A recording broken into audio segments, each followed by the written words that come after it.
नमस्कार मित्रों, स्वागत है आपका।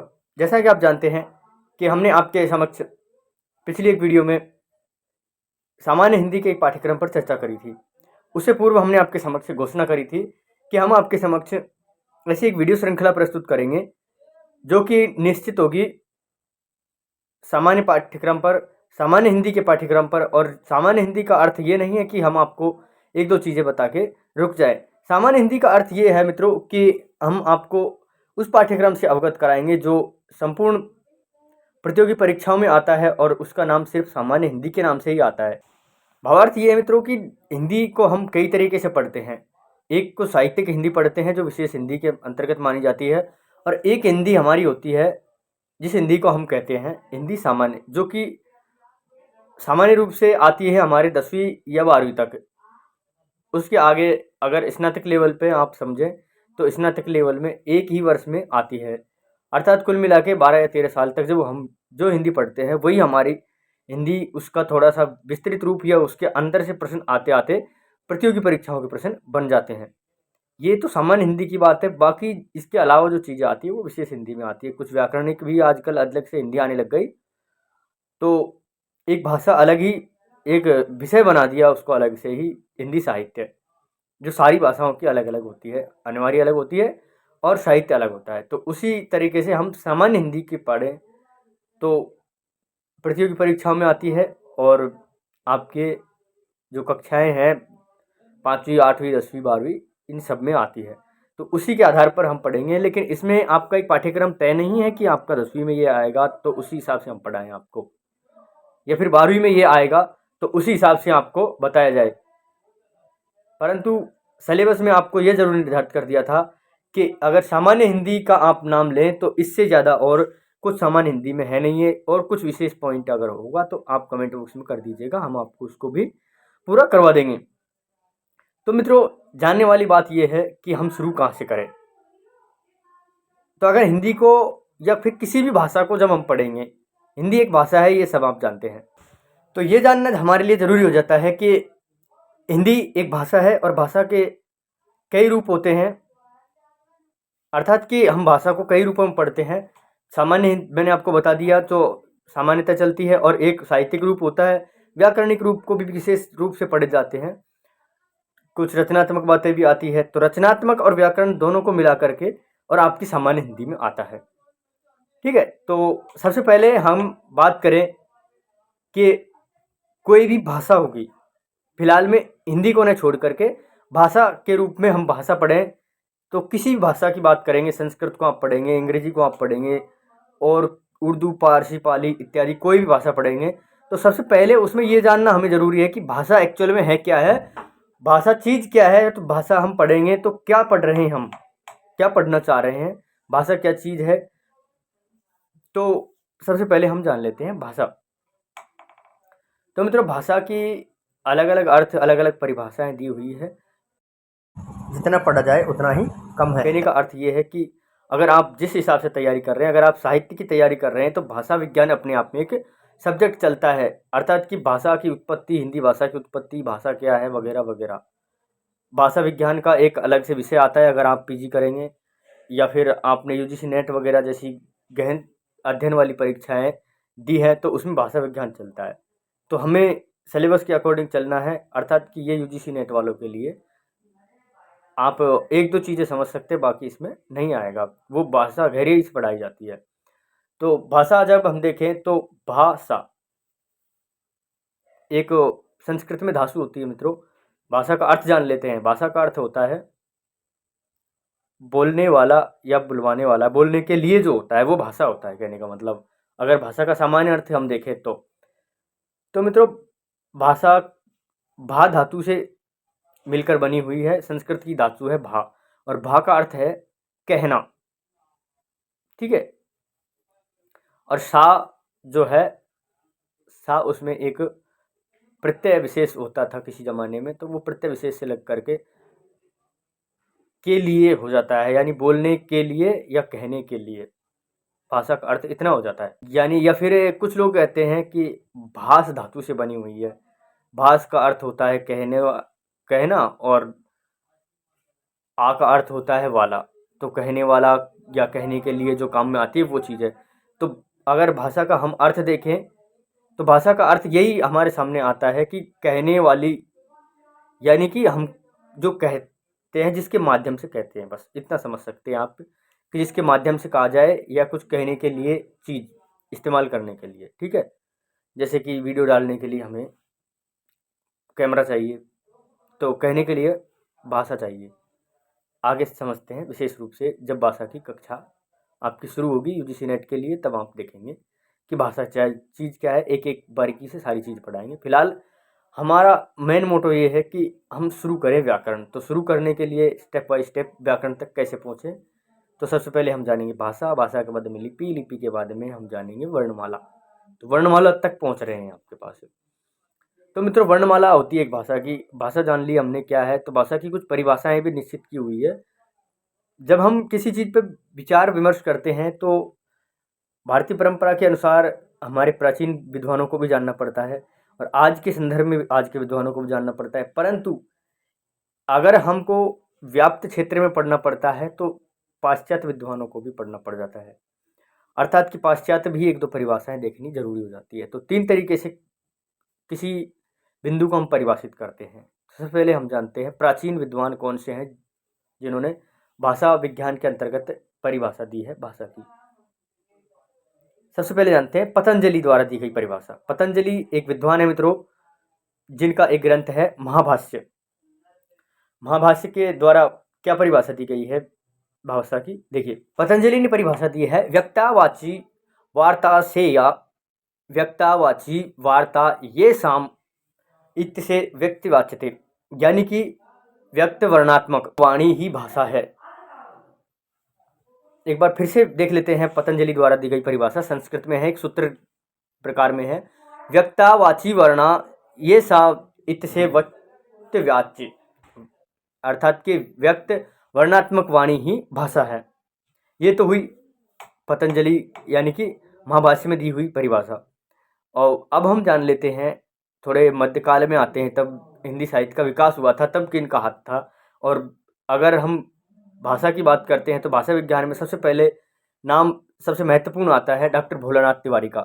तो डॉक्टर भोलानाथ तिवारी जी के अनुसार क्या परिभाषा थी, भोलानाथ तिवारी जी के अनुसार कोई लंबी चौड़ी परिभाषा है तो आप उसे एक बार ध्यान से सुनिएगा, उसमें आपको भाषा का अर्थ, भाषा की परिभाषा सब कुछ डिक्लेरेशन हो जाएगा। देखिए भोलानाथ तिवारी जी कहते हैं कि भाषा उच्चारणों से उच्चरित अध्ययन विश्लेषणीय, भाषा उच्चारणों से उच्चरित अध्ययन विश्लेषणीय दृष्टिदायक ध्वनि प्रतीकों की वह व्यवस्था है जिसके माध्यम से एक समाज के आपस में भावों और विचारों का आदान प्रदान होता है। या फिर यूँ कहें कि भाषा उच्चारणों से उच्चरित अध्ययन विश्लेषणीय दृष्टिदायक ध्वनि प्रतीकों की वह व्यवस्था है जिसके द्वारा एक समाज आपस में विचारों और भावों का आदान प्रदान करती है। या फिर भाषा के विचारों का आदान प्रदान करते हैं। भाषा की परिभाषा भोलानाथ तिवारी जी के अनुसार ये है। एक विद्वान और है जो मुख्य माने जाते हैं हिंदी के अंतर्गत, और उनका नाम है डॉक्टर श्याम सुंदर। एक विद्वान और है श्याम सुंदर जी के अलावा जो व्याकरण में बहुत फेमस है, व्याकरण उनका बहुत अच्छा माना जाता है, उनका नाम है डॉक्टर किशोरीदास वाजपेयी। तो पहले जान लेते हैं श्याम सुंदर जी का। श्याम सुंदर जी कहते हैं कि मनुष्य व मनुष्यों के बीच वस्तुओं के विषय में अपनी इच्छाओं और भावों का आदान प्रदान करने के लिए व्यक्त संदेशों का उपयोग करता है और उसे ही भाषा कहते हैं। यानी कि मनुष्य अपने विचारों और भावों का आदान प्रदान करने के लिए एक कुछ संकेतों, कुछ चिन्हों का उपयोग करता है, कहने का मतलब, और उन्हीं चिन्हों को भाषा कहते हैं। उनका काम यह है, संकेत यानी कि बोलने का इशारा, मुंह से होठों को हिलाना, बस लिखने का नहीं है इनका संकेत यहाँ पर ना। किशोरीदास वाजपेयी जी कहते हैं कि विभिन्न अर्थों में सांकेतिक शब्द समूह ही भाषा है जिसके द्वारा अपने विचारों और मनोभावों को एक दूसरे के प्रति बहुत सरलता से प्रकट किया जाता है। ये तो होता है किशोरीदास वाजपेयी जी के अनुसार।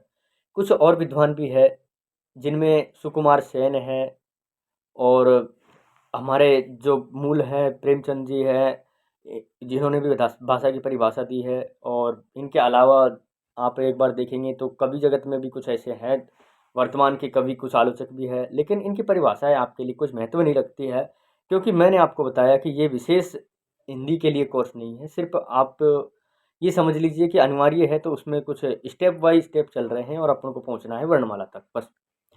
तो एक परिभाषा आप देख लीजिए जो है, छोटी सी है, वो है फेमस परिभाषा है, कभी कभार आ जाती है सुमित्रानंद पंत के अनुसार। सुमित्रानंदन पंत जी कहते हैं कि ध्वनि का नादमय समूह ही भाषा है। नाद में मतलब विचारों का नाद में, सॉरी, विचारों का नाद में समूह ही भाषा है, यानी कि उच्चरित यानी बोलने वाली जो विचारों की एक व्यवस्था है वही है। कुल मिला के बात यह है।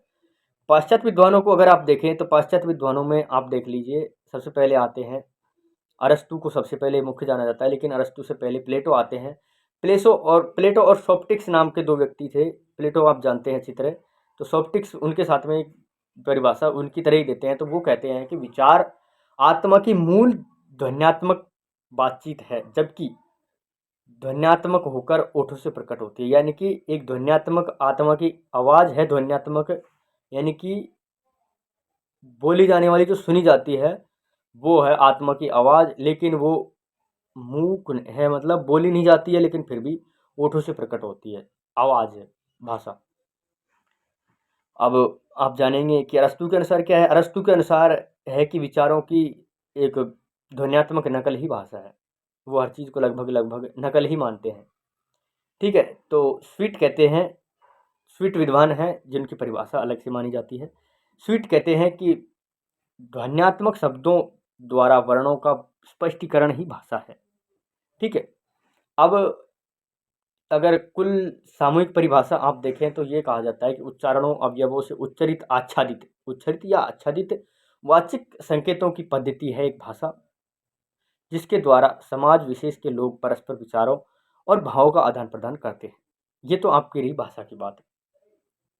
तो मित्रों, भाषा में जितना आप गहराई से जाएंगे उतना ही भारी है, लेकिन एक रिमार्क आप सेट कर लीजिए कि अपने भाव, विचार, संकेत छोड़ना नहीं है। संकेत यानी कि संकेत भाव के प्रतीक होते हैं, इसीलिए उनको इसमें काउंट कर सकते हैं आप।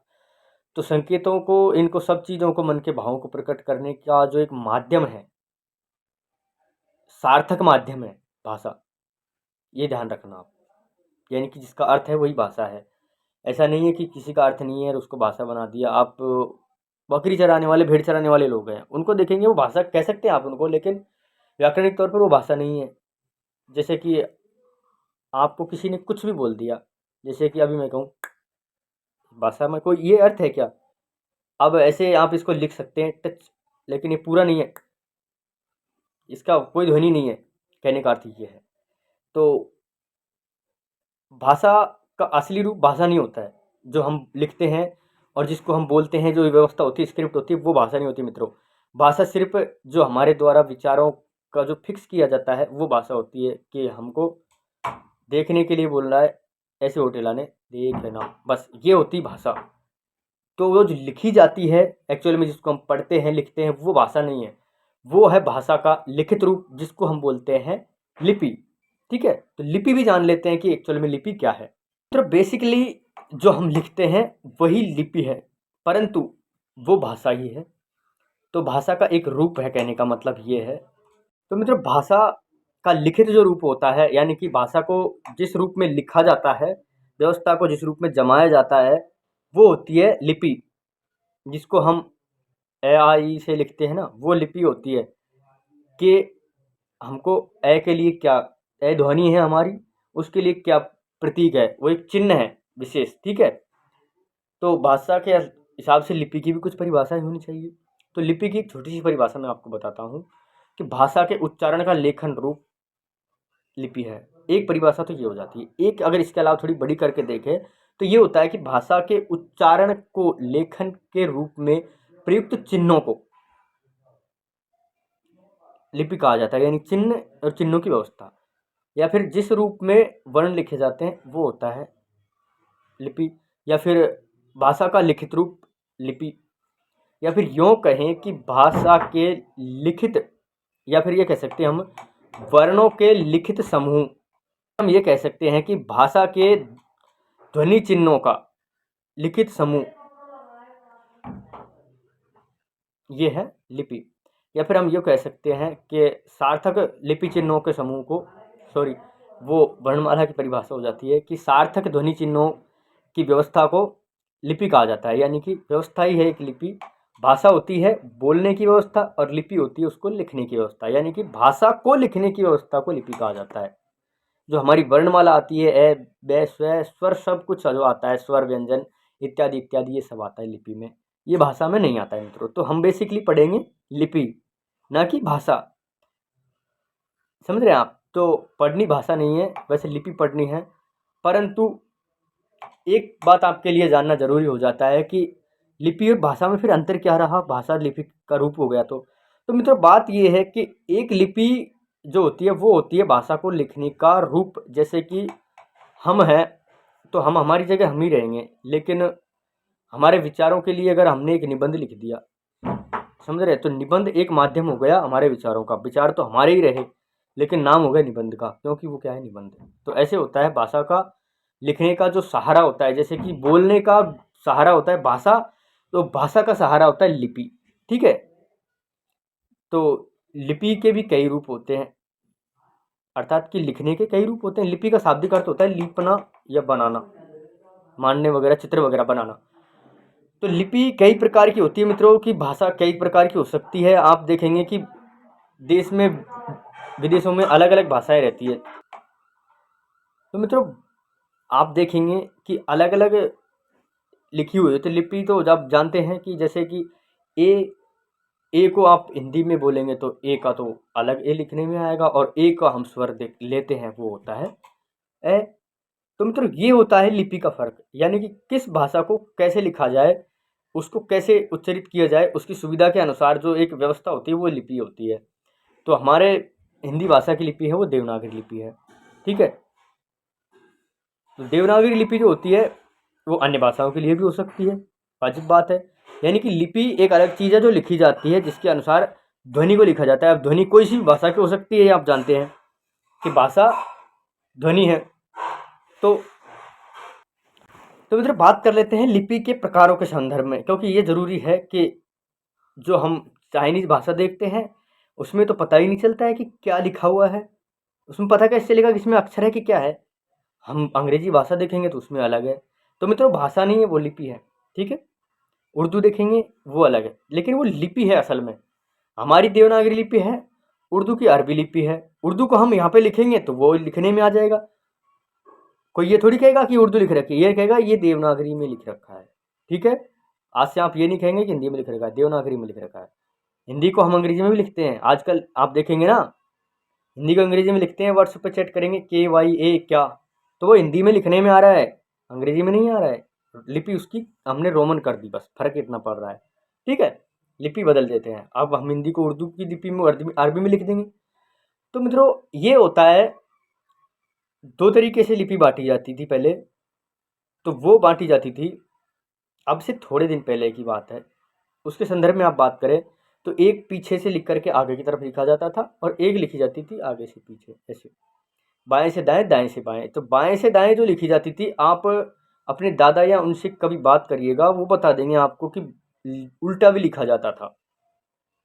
मेरा अनुभव है कि मैंने अपने पड़ोस के दादाजी को देखा था, तो वो उल्टा लिख रहे थे एक बार, ऐसे इधर से इधर। बाद में देखा जब हम पढ़ने लगे तो भी ये उल्टा कैसे लिख रहे हैं, तो वो बोलते हैं हमारे टाइम पे ऐसे ही लिखते थे। तो उल्टे लिखने वाली जो लिपि आती थी वो खरष्टी होती थी। ठीक है? और इधर से इधर लिखने वाली आती थी ब्राह्मी लिपि।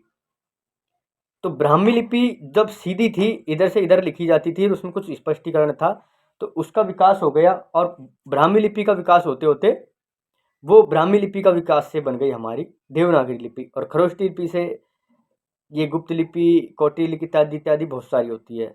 तो कई लिपियों का एक वर्गीकरण है, स्पेशली भाषा का वर्गीकरण है। जब आप भाषा विज्ञान की क्लास लेंगे तब आप ये सब बातें पढ़ सकते हैं। तो अभी आपको लिपियों के बारे में ज़्यादा नहीं जानना है। एक टाइप तो ये हो जाता है लिपियों के कि इतिहास के आधार पर, उनके प्रयोग के आधार पर बांटे।